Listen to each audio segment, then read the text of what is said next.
नमस्कार, मैं Narayana multi speciality hospital से न्यूरोलॉजिस्ट डॉक्टर अर्पण दत्ता बोल रहा हूँ। अभी मैं आप लोगों को स्ट्रोक के बारे में कुछ जानकारी देना चाहूँगा।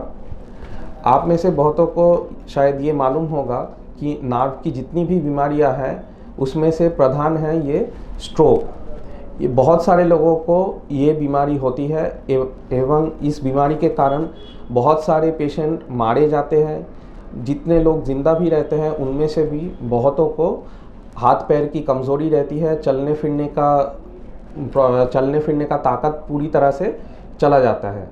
और ये इस कारण से सिर्फ पेशेंट के ऊपर ही नहीं, वो फैमिली के ऊपर भी एक बहुत बड़ा बर्डन होता है। तो पहले क्या होता था कि पहले स्ट्रोक का जितना भी मेडिसिन दवाई था उसका ऑप्शन बहुत ही कम था। तो पहले स्ट्रोक होने के बाद पेशेंट को ज़्यादातर फिजियोथेरेपी और कुछ मेडिसिन के ऊपर रखा जाता था और रिकवरी का चांसेस पहले उतना अच्छा नहीं था। लेकिन समय के साथ साथ जैसा मेडिकल साइंस का इम्प्रूवमेंट हुआ है, जैसा प्रोग्रेस हुआ है, आज के दिन में जाके कुछ स्ट्रोक में तुरंत अगर पेशेंट को कुछ तरह के मेडिसिन्स दिए जाते हैं या फिर ऑपरेशन अगर किया जा सकता है तो फिर वो पेशेंट तुरंत अच्छा या नॉर्मल हो सकते हैं। तो मेडिसिन जो है नया जो अभी आया है वो उसको बोलते हैं कि थ्रोम्बोलाइसिस बोलते हैं, जो मेडिसिन दे के ब्लड क्लॉट को क्लियर करते हैं जिससे। और जो ऑपरेशन के बारे में बोल रहा हूँ उसको बोलते हैं कि मैकेनिकल थ्रोम्बेक्टोमी, जिससे कि वो जो क्लॉट होता है ब्लड क्लॉट उसको डायरेक्ट जाके कैच करके निकालना होता है। तो ये दोनों ही ट्रीटमेंट पूरी तरह से डिपेंड करता है समय के ऊपर।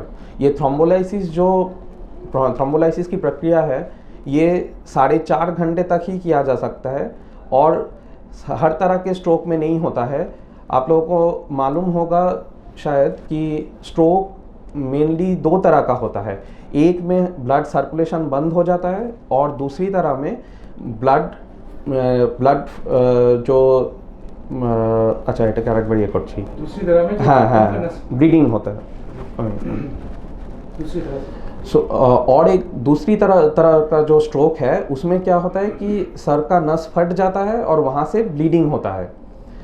तो ये जो थ्रोम्बोलाइसिस है और थ्रोम्बेक्टोमी है ये दोनों ही किया जा सकता है सिर्फ जिसमें ब्लड सर्कुलेशन बंद हो गया हो। क्या होता है कि एक ब्लड क्लॉट जाता है और जाके कोई भी नस को ब्लॉक कर देता है।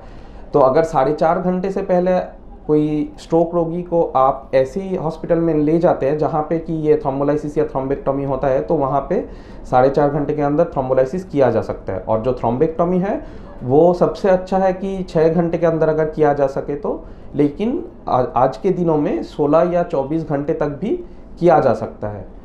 तो इसके लिए सबसे ज़रूरी है कि आपको या आपके परिवार वालों को या आसपास के रहने वालों को स्ट्रोक हुआ है कि नहीं ये सस्पेक्ट करना सबसे ज़रूरी है। तो इसके लिए हम लोग बोलते हैं कि बी फास्ट एक चीज़ बोलते हैं। बी फास्ट में क्या होता है कि बैलेंस, बी फॉर बैलेंस का प्रॉब्लम होना, ई फॉर आइज़ आँखों में रोशनी चले जाना या फिर आँखों में देखने में कुछ भी तरह का प्रॉब्लम होना, एफ फॉर फेस मतलब कि मुंह टेढ़ा हो जाना, ए फॉर आर्म्स मतलब कि हाथ या पैर कमज़ोर हो जाना, और एस फॉर स्पीच ज़बान लड़खड़ाना। ये सब अगर अचानक से शुरू हो जाता है तो ये उस आदमी को स्ट्रोक हो सकता है। तो इस समय में आप लोगों को क्या करना होगा कि जो निकटवर्ती जो अस्पताल है जहाँ पे सीटी स्कैन 24 घंटा होता है, ऐसे जगह पे तुरंत आपको ऐसे पेशेंट को ले जाना होगा ताकि सीटी स्कैन करके किस टाइप का स्ट्रोक हुआ है ये पहले निर्णय किया जा सके।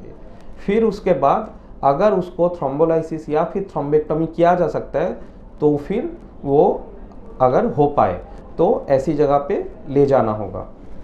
और आप लोगों को सुन के ही अच्छा लगेगा कि आज के दिन में जिसको भी जितना भी बड़ा स्ट्रोक हो, अगर उसको ये थ्रोम्बोलाइसिस या थ्रोम्बेक्टोमी किया जाए तो वो पेशेंट तुरंत मतलब कोई एक दिन के अंदर, कोई कुछ दिनों के अंदर बिल्कुल नॉर्मल हो जाते हैं, उनका पैरालिसिस पूरी तरह से ठीक हो जाता है। तो ये ऑप्शन आज के दिन में आया है जो कि पहले नहीं था। तो इसीलिए आप लोगों को सजाग रहना होगा कि कोई पेशेंट को, आपके आसपास में किसी को भी अगर स्ट्रोक हुआ है कि नहीं, तो उसको तुरंत जहाँ पे स्ट्रोक का ट्रीटमेंट होता है ऐसे सेंटर में तुरंत ले जाना होगा। ये दोनों ट्रीटमेंट के अलावा और एक चीज़ मैं आपको बताना चाहूँगा कि अक्सर पेशेंट को जब स्ट्रोक हो जाता है तो स्ट्रोक के बाद देखा जाता है कि पेशेंट दवाई ठीक ठाक से ही ले रहा है लेकिन फिजियोथेरेपी नहीं कर रहा है। तो इससे प्रॉब्लम यही होता है कि एक बार जब हाथ पैरों का पैरालिसिस हो जाता है या फिर मुंह टेढ़ा हो जाता है तो उसके लिए सिर्फ दवाई से काम नहीं होता है, उसके लिए फिजियोथेरेपी बहुत बहुत इम्पॉर्टेंट है। तो इसीलिए अस्पताल से जब छुट्टी हो भी जाए तो भी घर में ले जाने के बाद पेशेंट को ठीक से फिजियोथेरेपी करना भी बहुत इम्पॉर्टेंट है उनके रिकवरी के लिए। तो फिजियोथेरेपी ठीक से अगर नहीं कराएंगे तो पेशेंट का पैरालिसिस ठीक नहीं हो पाएगा और वो नॉर्मल नहीं हो पाएंगे। मैं आशा रखता हूँ कि ये जानकारी आप लोगों के लिए उपकारी होगा और अगले दिन में अगर कोई भी स्ट्रोक पेशेंट आपके आसपास में मिलेंगे तो उसको तुरंत चिकित्सा मिल पाए, इसमें आपको हेल्प करेगा।